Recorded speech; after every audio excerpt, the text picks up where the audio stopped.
ಬಿಟ್ಟು ನೀ ಹೋದರು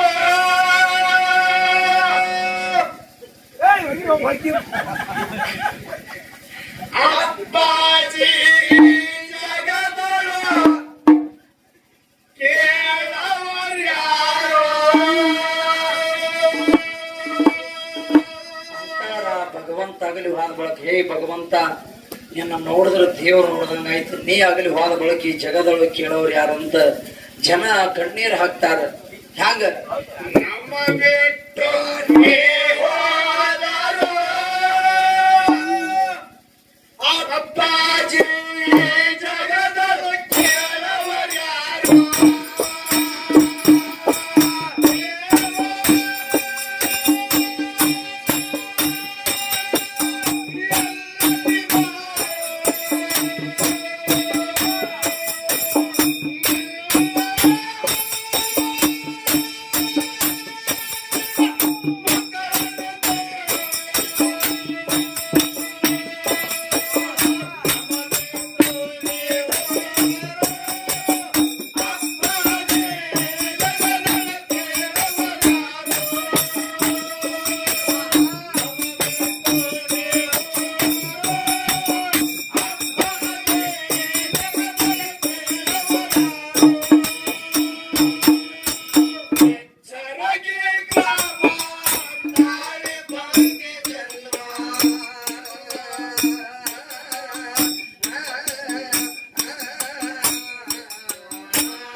ಇವರೆಲ್ಲಕತ್ತಾರ ಮುರುಘಾ ಕವಿತಾ ಚಂದ್ರು ಮಾಸ್ತರ್ ಬರೆದ ಕವಿತಾ ಇವ್ರೆಲ್ಲಕತ್ತಾರ ಈ ಮಗನ ಹೆಂಡತಿ ಕವಿತಾಳ ಅವನಿಗೆ ಇಂಗ್ಲಿಷ್ ಕನ್ನಡ ಕೊಡಕತ್ತಾರ ಅದು ನಮಗ್ ಗೊತ್ತಾಗಲ್ಲ ಹೀಗಿರಂಗಿಲ್ಲ. ಅದಕ್ಕಾಗಿ ಇನ್ನೊಂದು ಮಾತು ಹೇಳಿ ನಾನು ಈ ಪದ್ಯ ಇಲ್ಲಿಗೆ ಮುಗಿಸ್ಬಿಡ್ತೀನಿ. ಬಹುತೇಕ ಯಾಕಂದ್ರೆ ನಾ ಯಾಕೆ ನಗಿಸ್ತಿರ್ತೀನಿ ಅಂದ್ರ ಜನಕ್ಕ ನಗುದ್ರಲಿಂದ ಆಯಾಸ ಹೆಚ್ಚಿಗೆ ಆಗ್ತದ, ಆಮೇಲೆ ದಣು ಹಿಂದಾಗ್ತದ. ನಗುದ್ರಲಿಂದ ಹೊತ್ತು ಹೊಂಡತನ ತಾವೆಲ್ಲ ಜನ ಅದಕ್ಕೆ ನಿದ್ದೆ ಸಹಿತ ಹಾರ್ತದ. ಮತ್ತೆ ಅದನ್ನ ಬಿಟ್ಟು ನಾವೇ ಮಾರಿ ಜೊತೆ ವಿಡಿಯೋ ಮಾಡ್ಕೋತೇವ ಅಂದ್ರೆ ನೀವು ನಮ್ಕ ಮೊದಲು ಮಾಡ್ಕೊಂಡು ಇಲ್ಲ ನಿಮ್ ಮನೆಗೆ ಎದ್ದು ಹೋಗಿಬಿಡ್ತೀರಿ ಹಂಗ ಆಗಬಾರ್ದ. ಅದಕ್ಕಾಗಿ ತಮ್ಮ ನಗಸ್ಕೋತ ಒಳ್ಳೆ ಒಳ್ಳೆ ವಿಷಯ ಕೊಡುದದ. ಎಲ್ಲಿ ಒಂದು ದಾನ ಮತ್ತು ಧರ್ಮ ಧರ್ಮ ವಿಷಯ ನಡೆದಾವ, ಬಹಳ ಒಳ್ಳೆ ವಿಷಯ ನಡೆದಾವ. ಒಂದು ಮಾತು ನಿಮ್ಗೆ ಏನೋ ಒಂದು ಮಾತು ಹೇಳ್ತೀನಿ. ಜಗತ್ತದೊಳಗೆ ಹೆಂಗಿರ್ತಾರ ಪತಿವರ್ತ ಧರ್ಮದ ಹೆಣ್ಣು ಮಕ್ಕಳು ಏನೇ ಈಗ ಅನಸೂಯ ದೇವಿದ ಕೇಳಿರಲ್ಲ. ನಿಮಗೆ ಇದೊಂದು ಮಾತು ಹೇಳಿಬಿಡ್ತೀನಿ, ಕೊನೆ ಮಾತು. ತಮಗೆಲ್ಲ ಗೊತ್ತದ ಕಳ್ಳಿ ಮಟ್ಟಿ ಕಾಶಿಬಾಯಿ ಅಂತ ಹೇಳಿ ಸ್ಟೇಷನಕ್ಕ ಬಂದಳು. ಗಂಡ ಕರೀಲಕ್ ಹೋದ ಮನ್ಯಾಗ ಕಾಶಿಬಾಯಿ ಅವ್ವ ಅಪ್ಪ